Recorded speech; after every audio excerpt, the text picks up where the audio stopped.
बच्चों, आपने सोने का हार कहानी पढ़ ली होगी और सुन भी ली होगी। आशा है आपको बहुत आनंद आया होगा।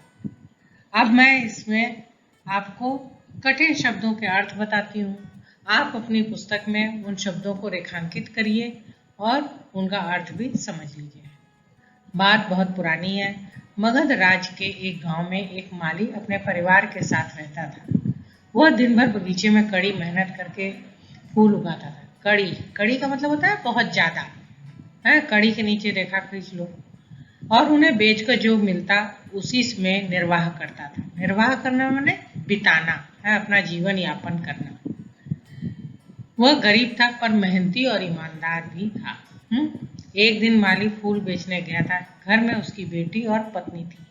बेटी किसी बात पर जिद कर रही थी, जैसे आप लोग जिद करते हैं ना अपने कभी कभी अपने मम्मी पापा से, उसी तरह वो भी जिद कर रही थी कुछ चीज लेने के लिए।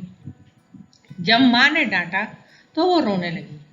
उसी समय द्वार पर एक साधु महाराज भिक्षा मांगने आए। द्वार द्वार कहते हैं दरवाजे को, हाँ, भिक्षा कहते हैं भीख है। तभी क्या हुआ, एक साधु महाराज वहां आए वो भीख मांगने के लिए। तो वो जो थी उसकी बात उन्होंने सुन ली कि वो किसी चीज की जिद कर रही है और माँ उसको डांट रही है। अलख निरंजन, साधु महाराज ने आवाज लगाई। अलख निरंजन किसे कहते हैं, भगवान को, जो दिखाई नहीं देते हैं। तो वो हे भगवान जैसे बुलाओ, उसी तरह उन्होंने कहा अलख निरंजन। उस समय माँ बेटी को डांट रही थी और वो बेटी रो रही थी, अतः भिक्षा लेकर बाहर आने में देर हो गई। साधु महाराज खड़े रहे हैं। वो बेटी जो थी रो रही थी और माँ डांट रही थी, तो वो भाई डांटने में व्यस्त थी, तो भिक्षा लेकर आने में, जो सामान देने के लिए आना था उसको देने के लिए लाने में उन्हें देर हो गई। तो महाराज जो साधु महाराज थे वो बाहर खड़े थे। क्या हुआ बेटी को, क्यों रो रही है वो, साधु महाराज ने माली की पत्नी से पूछा। है, जब भिक्षा लेके माली की पत्नी आई तो महाराज ने पूछा कि क्या हुआ है बेटी को, है, वो क्यों रो रही है। क्या बताऊं महाराज, कल ये अपनी एक सहेली के घर गई थी। उसने सोने का हार पहन रखा था, तभी पीछे पड़ी है कि वैसा ही हार चाहिए। हम ठहरे गरीब, कहाँ से लाए हार, दो समय की रोटी ही मुश्किल से जुट पाती है। माली की पत्नी शिकायत के स्वर में बोली।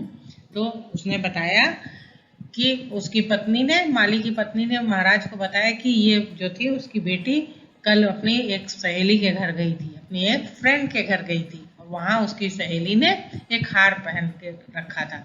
अब इसका भी मन कर रहा है वैसा ही हार लेने के लिए, और ये जिद कर रही है कि मुझे वैसा ही हार चाहिए। लेकिन हम लोग गरीब हैं, हम लोग को तो दो समय की रोटी मुश्किल से इकट्ठी हो पाती है, हम लोग मुश्किल से खाना दो समय का इकट्ठा कर पाते हैं, तो हम हार कहाँ से लेके आएंगे। माली की पत्नी ने शिकायत करते हुए कहा। बेटी तो देवी स्वरूप होती है, साधु महाराज मधुर स्वर में बोले। उसे डांटना मारना मत, बुलाओ उसे, हम समझा देते हैं। बेटी तो देवी स्वरूप होती है। अभी दुर्गा जी की पूजा हुई थी ना, तो एक नारी है, तो उसी तरह बेटी को भी आप लोग देखते हैं कि जब 9 दिन व्रत रहते हैं तो कन्या खिलाई जाती है ना, लड़कियों को खिलाया जाता है, छोटी छोटी लड़कियों को। तो क्यों, उनको देवी का रूप माना जाता है। तो उसी लिए उन्होंने कहा कि बेटी तो देवी स्वरूप होती है, उसे डांटो मारो मत, उसे समझा देते हैं, बुला के ले आओ। साधु महाराज ने वहीं से घास उखाड़ी, घास के लंबे नुकीले पत्तों को गूथा और उससे एक हार बना डाला। साधु महाराज ने क्या किया कि वहां पास में घास उगी हुई थी, उन्होंने घास तोड़ ली और 3 तिनके जैसे चोटी बनाई जाती है वैसे ही गूंथ कर उसका हार बना दिया और वो हार उसको दिया। उन्होंने लड़की के गले में वो हार डाला और मंत्र पढ़ा। देखते ही देखते हार सोने का बन गया। लड़की खुशी से नाचने लगी और भागकर अपनी सहेलियों को दिखाने चली गई। लड़की के गले में उन्होंने जो घास के तिनकों से हार बनाया था वो डाल दिया और मंत्र पढ़ा, जिससे वो सोने का बन गया। अब लड़की बहुत खुश हो गई और वो अपने सहेलियों को दिखाने के लिए दौड़कर चली गई।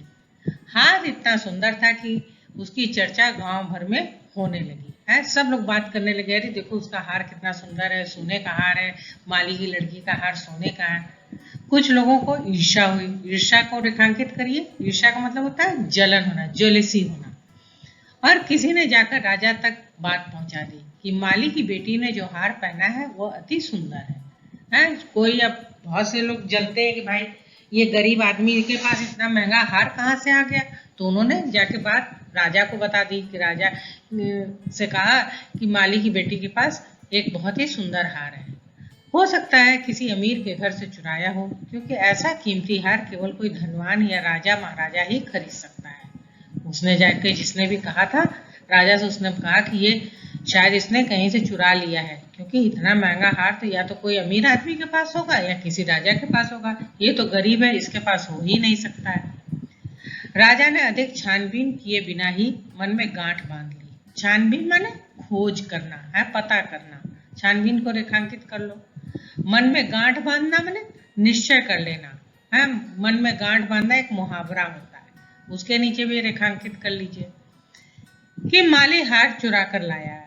राजा ने कहीं खोज नहीं की कि उसने कहाँ से ये लेकर आया है हार, इसको हार कैसे मिला है। बस उसने मन में सोच लिया कि नहीं, इसने हार चुराया ही होगा। उसने माली को बुलवाया और हार की चोरी का इल्जाम लगा दिया। इल्जाम का मतलब होता है आरोप लगाना। इल्जाम को रेखांकित करिए। उसने माली को बुलाया और उस पर आरोप लगा दिया कि नहीं, तुमने हार चोरी किया है। उसने कहीं पता नहीं करने की कोशिश की, कहीं खोजबीन नहीं की कि यह हार उसके पास कहाँ से आया है। बस केवल उसने मन में सोच लिया कि नहीं, इसके पास तो हार चोरी का ही होगा, इसने चोरी की होगी। तो इस तरह से उसने उस पर आरोप लगा दिया।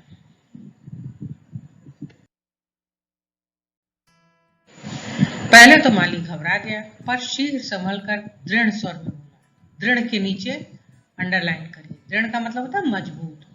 तो उस पर माली पे आरोप लगा तो पहले तो वो घबरा गया, डर गया कि राजा उसके ऊपर चोरी का आरोप लगा रहे हैं। लेकिन फिर वो अपने मजबूती से बोला, महाराज, हम गरीब अवश्य पर बेईमान नहीं।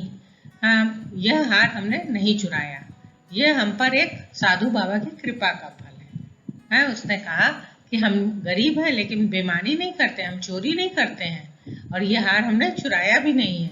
ये तो हमें एक साधु बाबा की कृपा से, उनकी दया से मिल गया। कृपा का अर्थ होता है दया, दया का फल है, उनकी दया से मिला है। माली के स्वर की दृढ़ता से राजा और भी चिढ़ गया। दृढ़ता माने जो अपने मन में एकदम निश्चय करके बोल रहा था, उससे राजा और चिढ़ गया। राजा के समक्ष यह व्यक्ति सिर उठाकर अपनी पैरवी कर रहा है। समक्ष का मतलब होता है आगे, सामने, होता है अपनी वकालत करना, अपनी बात कहना। तो वो राजा के सामने अपनी बात को कह रहा है, बड़ी निडरता के साथ अपनी बात कह रहा है। यह सोचकर राजा क्रोधित हो गया। क्रोधित का मतलब है ना गुस्सा होना। उसने आदेश दिया माली को कारावास में डाल दिया जाए। कारावास का अर्थ होता है जेल। राजा ने आदेश दे दिया कि इसको जेल में डाल दो। कुछ दिनों में ही यह बात साधु बाबा के कानों में पहुंची। उन्हें बहुत बुरा लगा। अन्याय के प्रति उन्होंने हमेशा आवाज उठाई थी। साधु बाबा को पता चला कि भाई उस जो माली था, जिसको लड़की को उन्होंने सोने का हार दिया था, उसको जेल में डाल दिया गया। तो उन्हें बहुत खराब लगा। वो हमेशा ही गलत चीजों के विरोध में बोलते थे। वो सीधे राज दरबार जा पहुंचे। राज दरबार कहते हैं जहां राजा का दरबार लगता है। और मधुर किंतु दृढ़ स्वर में राजा से बोले, महाराज, वो माली जिसे आपने कैद किया है निरपराध है। निरपराध के नीचे रेखांकित करिए। निरपराध माने उसने कोई भी गलती नहीं की है, कोई अपराध नहीं किया है।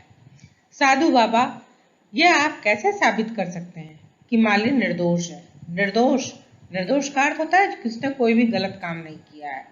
तो उसने, साधु बाबा, आप कैसे कहेंगे किसने कोई गलती नहीं की है, ये निर्दोष है? उसके पास ऐसा बहुमूल्य हार है जो एक धनवान व्यक्ति ही अपनी बेटी के लिए बनवा सकता है या खरीद सकता है, कोई गरीब नहीं। बहुमूल्य का मतलब होता है कीमती। तो उन्होंने कहा, राजा ने, कि इसके पास, माली के पास एक कीमती हार है जो कोई अपने धनवान व्यक्ति ही अपनी बेटी के लिए बनवा सकता है, कोई गरीब आदमी नहीं बनवा सकता है। तो ये तो गरीब है, तो इसने कैसे बनवा लिया वो हार? निश्चय ही इसने चोरी की होगी।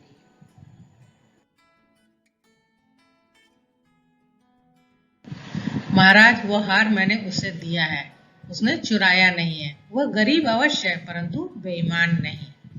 महाराज जो साधु महाराज थे उन्होंने राजा से कहा कि उसने वो हार चुराया नहीं है, मैंने उसे दिया है, वो गरीब है लेकिन बेईमान नहीं है।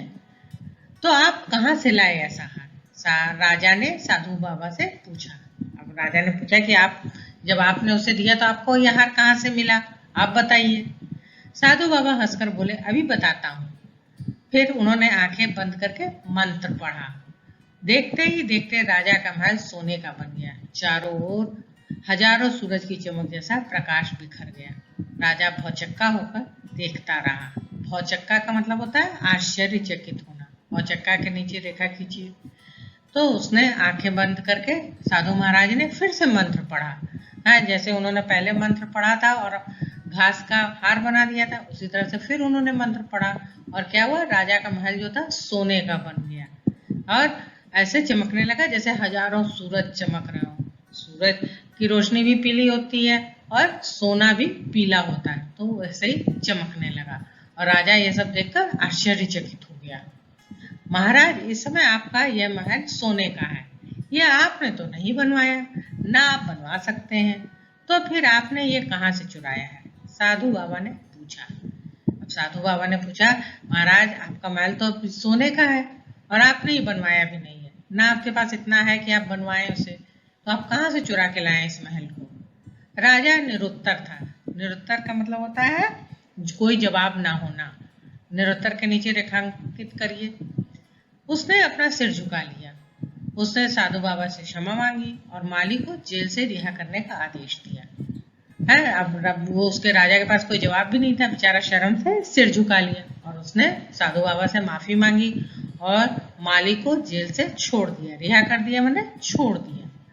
महाराज, इंसान की परख करना एक अच्छे राजा का पहला गुण होता है। साधु बाबा ने बताया, कहा महाराज से, राजा से कि सबसे अच्छा पहला गुण क्या होता है राजा का, कि वो इंसान की परख करे। परख का मतलब होता है जांचे, समझे, कि कोई भी इंसान कैसा है, अच्छा है कि बुरा है, ईमानदार है कि बेईमान है।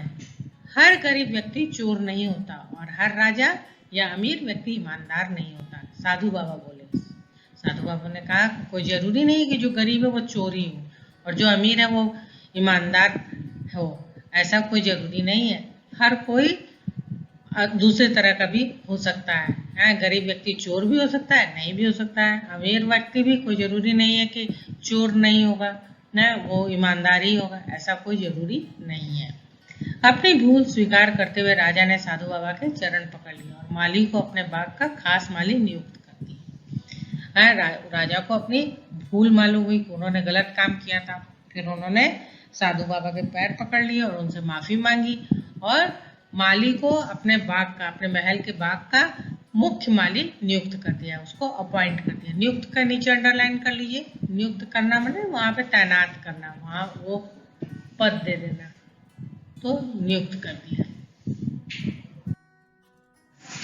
बच्चों, आशा है तुमको कहानी अच्छी लगी होगी और उसका अर्थ भी समझ में आ गया होगा, भाव समझ में आ गया होगा और कठिन शब्दों को अर्थ भी आपको समझ में आ गए होंगे। इस कहानी से हमें क्या सीख मिलती है कि हमें हमेशा जब भी हम किसी के बारे में कोई विचार करें तो अपनी आंखों से देखें, कानों से सुने, तभी हमको किसी पे विश्वास करना चाहिए।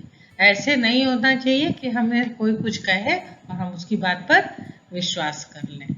ये बात हमेशा ध्यान रखना। चलो अब इस पाठ का आप लोग कठिन शब्द लिख लीजिएगा और शब्दार्थ भी लिख लीजिएगा।